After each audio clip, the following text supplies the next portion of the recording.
Degen versus Maurice in an ultimate battle of good versus evil. Mike Holtz wins a bracelet. Nio Kiara wins 2 bracelets. So many updates from the World Series of Poker. All of this and more on tonight on...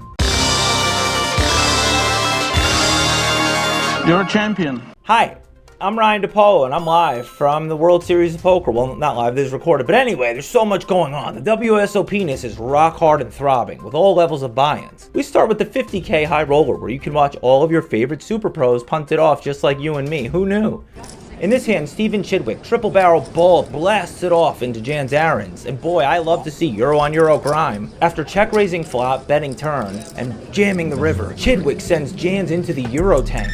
No, not that one. Jan's eventually calls with a river 2 pair, and we see that Chidwick has Jack high. Look at this. Even bored as fuck Alan Keating did a double take when he sees this bluff. Yo, part of me thinks Chidwick did this just because of the EV and trying to show off to Keating. Like, I can blast punts too, just hoping that I'll get invited to Keating's next rich guy sex / molly / boat / golf / caviar party. Now, Martin Cabral was strangely subdued during this tournament. Like, no methy business, no funny business, and he took it really seriously. No, I'm just kidding, of course. He gets out of his seat to cheer on Texas Mike during it all night. And Mikey, where is the Mikey boy? What's bothering you today? What, Mikey, you force? Vamos! Mikey, you win? All in for the bracelet.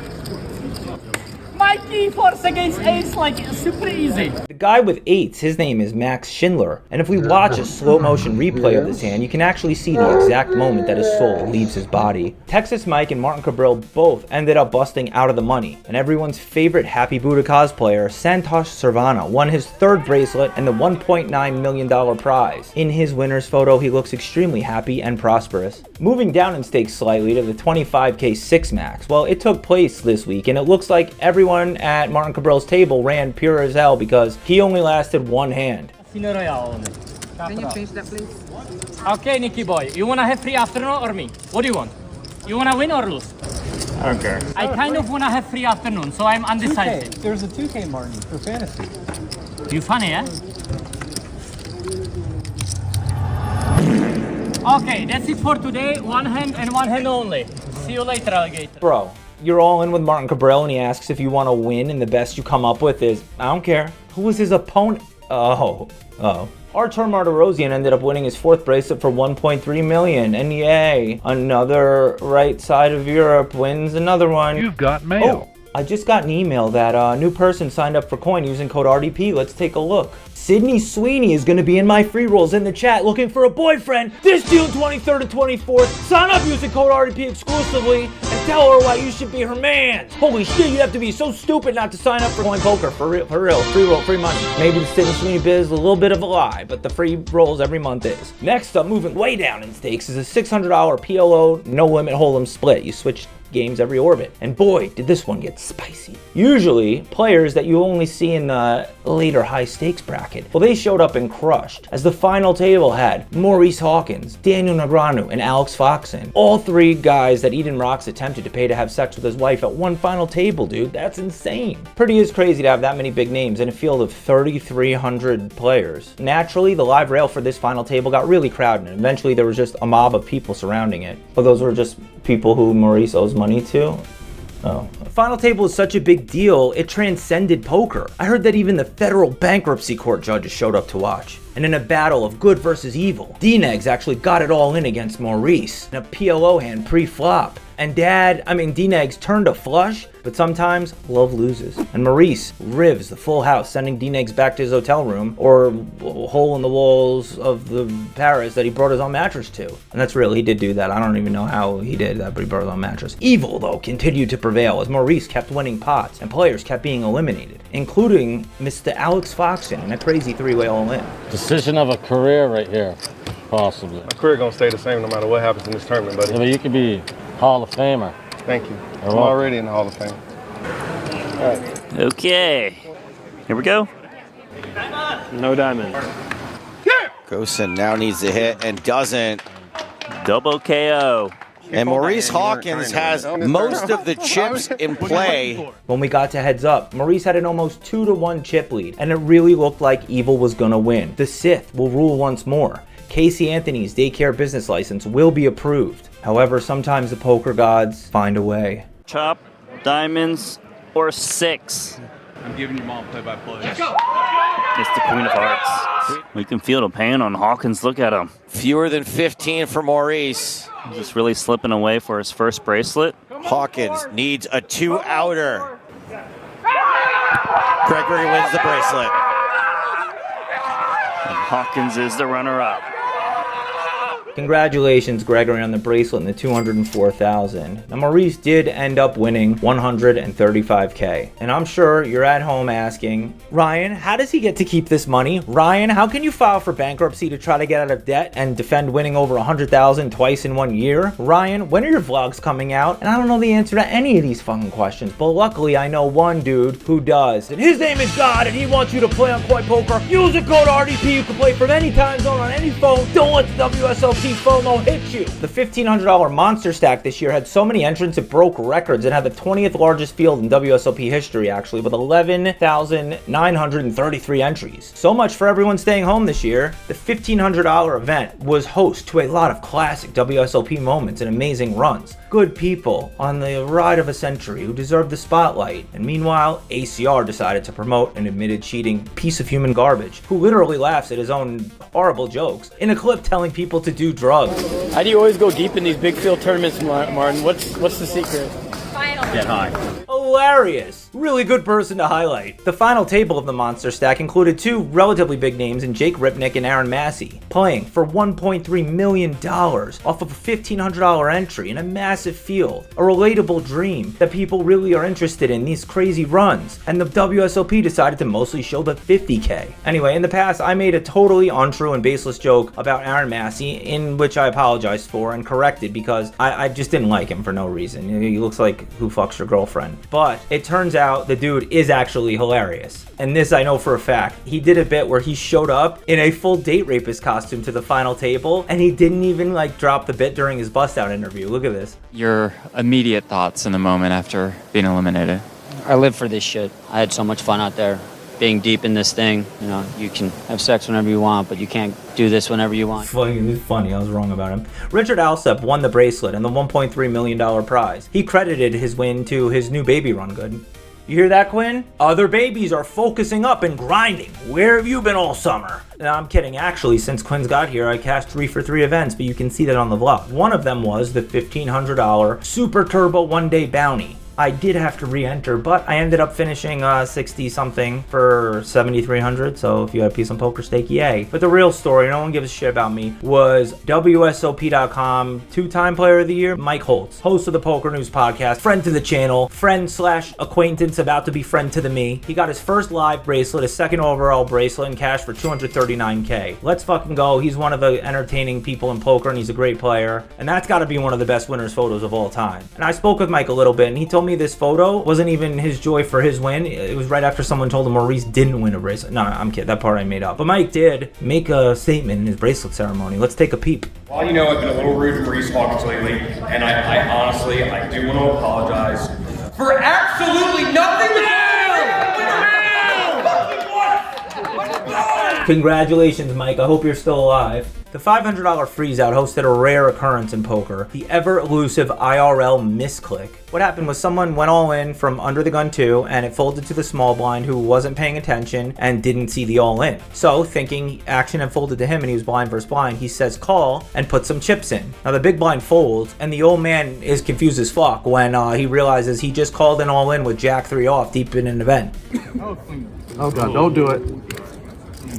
Oh, come on! Hold on. I ain't worried about that. What the fuck? That's right. Oh my god. Yeah, I'm excited.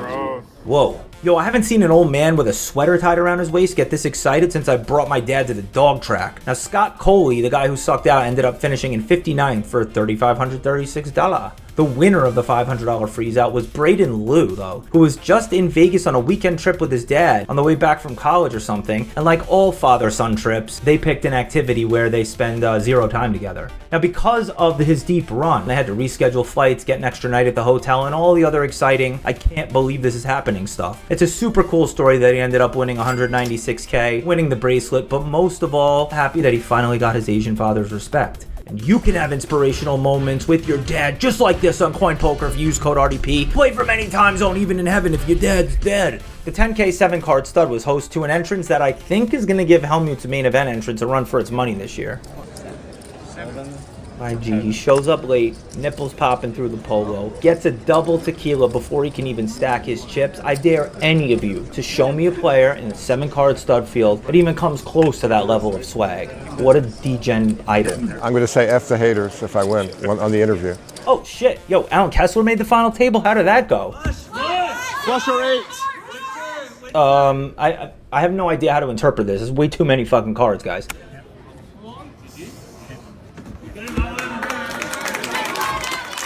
Kessler busted third place, falling short of a bracelet once again. Wow, what shocking. But he still cashed for 139K, and that's like, I don't know, thousands of airport plane mac and cheese. Congratulations. Now, Neo Kiara went on to win the bracelet and the $301,000 in the 10K stud right after he had come back from one chip in the 10K deuce to 7 low ball draw, winning that bracelet for 428K. And that's right, he won 2 bracelets in a week, as I just said. Obviously, incredible start to the summer. He has now taken over Sean Deeb in the Player of the Year standings, and Deeb came in with a big head start from his WSOP Europe, but you win 2 bracelets here, you're going to take the lead. Niara was almost going to quit poker before this summer, telling his friends he was on such a bad downswing, or, you know, addicted to tournament, whatever. The poker gods, though, have a funny way of making you stick around and make you suffer their whole life, don't they?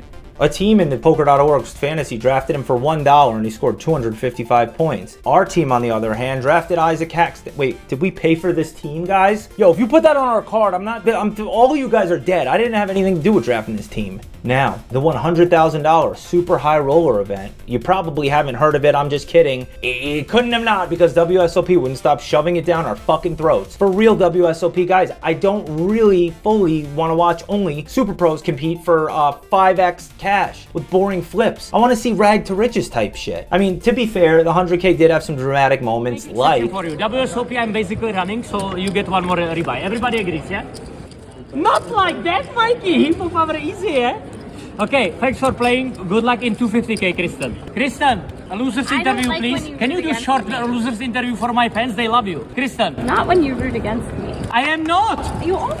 And a big one, as Martin Cabral got into it with Sam Sovrel about scanning the cards. Charlie, please tell him to scan the cards. Can you please ask him to scan the cards? I'm asking you. Please, can you call the floorman now? Service, call the floor. Call the floorman, please. See what you did, Sam? A joke, really. This is so annoying. Can some other high roller develop a personality or like a meth addiction so the World Series of Poker can clip them instead? Now, the reason Sam is geeking out about the RFID scan is unknown. It could be many reasons. You know, obviously it's the potential of game integrity, but the World Series of Poker has never had any issues with that. There's been nothing proven ever. However, the RFIDs are in theory hackable. And yes, people have been, Martin, I think he's referencing, have been accused of cheating in places. But this very well could just be high-level guys trying to tilt each other, right? Martin seeing that Sam's not doing it, he's going to lean into it. Sam being like, F you, Martin, da-da-da. Another alternative is Sam, and he were accusing him of just using this as a free roll of information where if he wants to run a big bluff or, you know, makes a huge bet that doesn't get called, he can just get approval to scan his cards after the hand, win the big hand that he doesn't want revealed but he had, and then just muck and be like, oops, I forgot. Who knows? Anyway, congratulations to this guy who won it. Oh, cool, Yuri Debolevsky won. Congratulations. The tournaments weren't the only thing producing drama at the WSOP though. Brittany, one of the high rollers that plays on the Hustler live stream, she was removed from the table during a break and was not allowed to come back, and the internet went into a doom spiral, accusing her of scamming and money laundering. What happened was they said they couldn't verify the sources of her funds, but after her response and the casino's response, it seems this was just a miscommunication. Brittany thought she could use a check from a different casino at Paris, and because of some new money laundering prevention laws in Vegas, this wasn't allowed. These are the laws why you can't cash chips across casinos anymore. But Brittany is pissed. I mean, and she should be. If there was an issue, they should have brought it up before they let her play. I mean, what changed after she was playing that you could suspect money laundering? And they're going to go once. 3. Pennzoil Don. He thinks he's calling to hit an ace. Is in an incredible spot. Get your shit out of here. Get your bullshit out of here. 5. All right. And ace 3 just scoops. Oh my God, what the fuck? Brittany's in there with 9-5 offsuit. 25K for Brittany. She's got a piece.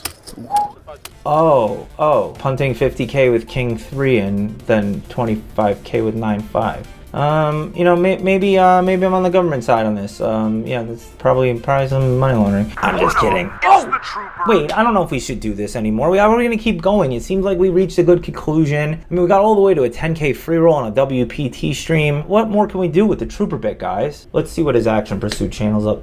He deleted it? Trooper? Wait, why did you delete that, dude? It's such a liar. Good, and then fair. the real bitch can have the rest of it. Called him a little bitch for the road. Yeah, but I couldn't win. All right, fine, Troop. You know what? We have a lot of Trooper moments we haven't mined. If he's not gonna post content, we're going back to the start. This is CoinPoker's code RDP Trooper Moment.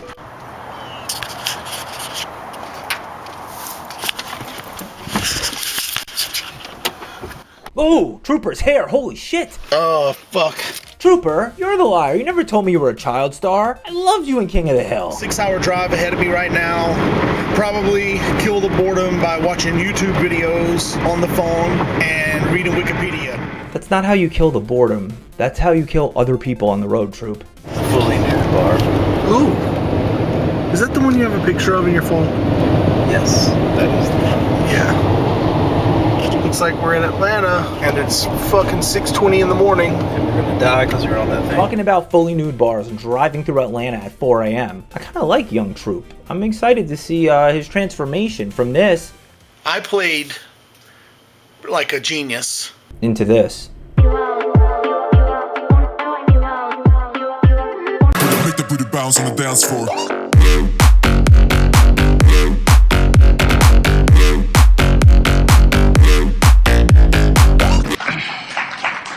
Now, he doesn't deserve any applause. He called with King Jack.